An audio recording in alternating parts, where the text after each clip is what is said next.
withdrawal of support ni Colonel Audi Hungao ng Philippine Army walang epekto sa kasalukuyan.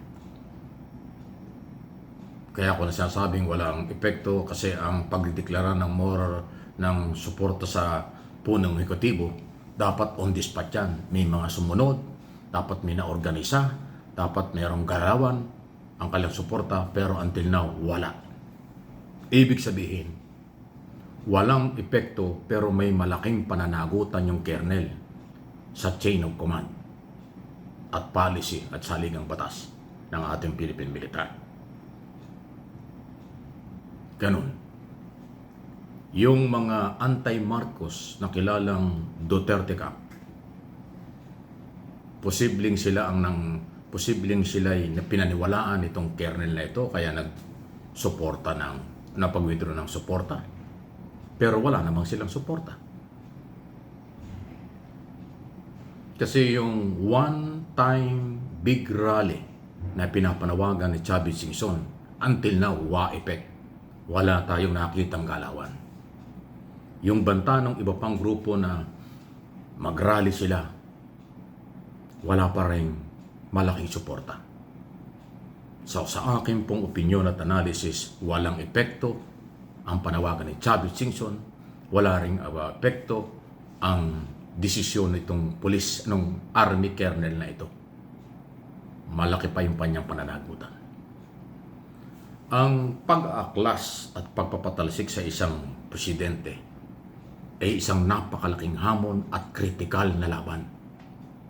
Pag naghayag kayo at hindi kayo nagtagumpay, malaki ang inyong pananagutan. At pag naghayag kayo at wala namang sumporta, useless ang lahat ng yan. At sa ngayon, after ilang araw nang manawagan si Chavez Singson, walang nangyari, walang naorganisa, ibig sabihin yan, hindi na magpapagamit ang mga Pilipino. Kayo-kayo lang yan.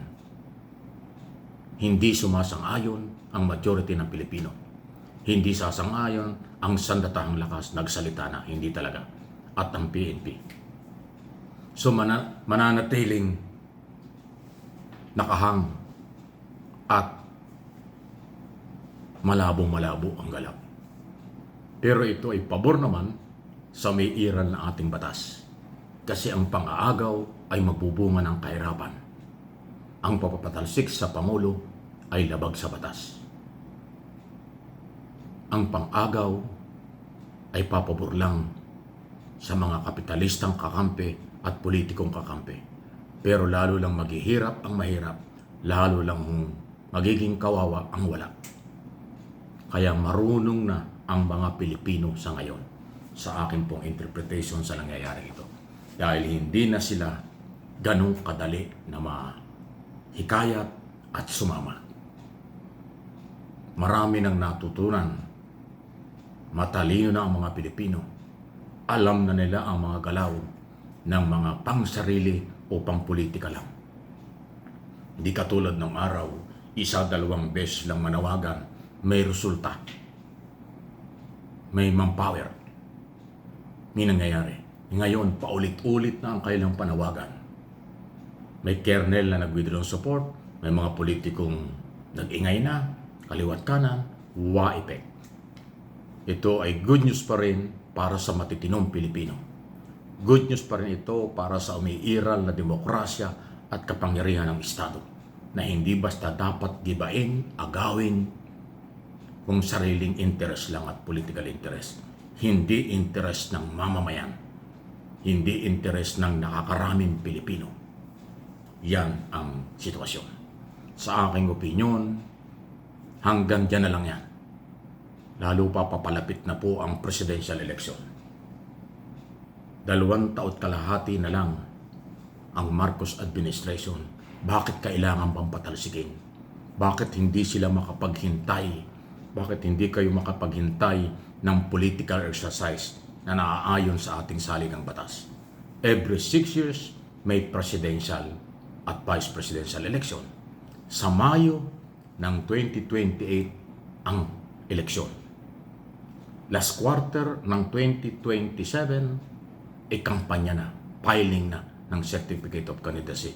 Bakit hindi nyo mahintay yun at maglagay kayo ng kandidatong panlaban sa gobyerno?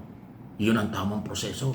Pero sa ngayon, mang-agaw at matagal na yung plano at ginagawa, wala kayong suporta habang papalapit ang 2028, lalong mababaliwala yan. Alam niyo kung bakit? Wala naman po kasi kayong naipakita sa taong bayan. Ano ba ang agenda nyo? Ano ba ang programa nyo? Sa national security, food security, ekonomiya, foreign policy, West Philippine Sea, sa education, sa farmers, sa mahihirap na Pilipino, wala kayong programa. Ang inyo lang sinasabi, korap ang gobyernong ito, mahina itong gobyernong ito, palitan namin. Wow! Ano yan? Pagpapalitan damit? Hindi man nagtatagumpay ang ganyan. Kahit saang bansa sa buong mundo, pag walang malinaw na programa, wala talagang dahilan para magpalit at suportahan sila o kayo. Luma ang inyong materyales at argumento. Personal na mga interest lang, political interest lang, ang lagi kong sinasabi, ang nangingibabaw. Pero yung kapakanan ng marami, kapakanan ng mga Pilipino, kapakanan ng taong bayan, hindi naman ninyo sinasabi. Baka wala kayong plano doon. Gusto lang nyo agawin ng gobyerno, palitan ng gobyerno. Hindi mangyayari yun. Kasi ang mga Pilipino ay matitino, nakakaintindi ng totoo at hindi. Naiintindihan nila ang personal at ang tunay na malasakit. Sa ngayon, after 3.5 years, wala kayong inilatag, puro bintang, puro pangako, no? Bintang, aligasyon, paninira, personal. Hindi yan ground para kayo makakuha ng suporta. Personal ko po itong opinyon at paniniwala. Malayong-malayo ang inyong galaw. Noong 1986, noong panahon na ERAP na siya ay matanggal, at yung iba pang mga pag-aklas ng mga Pilipino. Yung mga grievances noon, maaaring kapanipaniwala. Pero yung inyong mga grievances ngayon, ng mga dahilan para palitan ng gobyernong ito, malabo pa sa sabaw ng pusit. Yan ang aking paniniwala at opinion. Please like and share ng video ito. For information, for education only. Itong ating ginagawa. Manindigan tayo sa tama. Manindigan tayo para sa ating bayan. Kapakanan ng maraming Pilipino, hindi kapakanan ng iilang gusto lang maghawak ng kapangyarihan. Hindi pwede yan.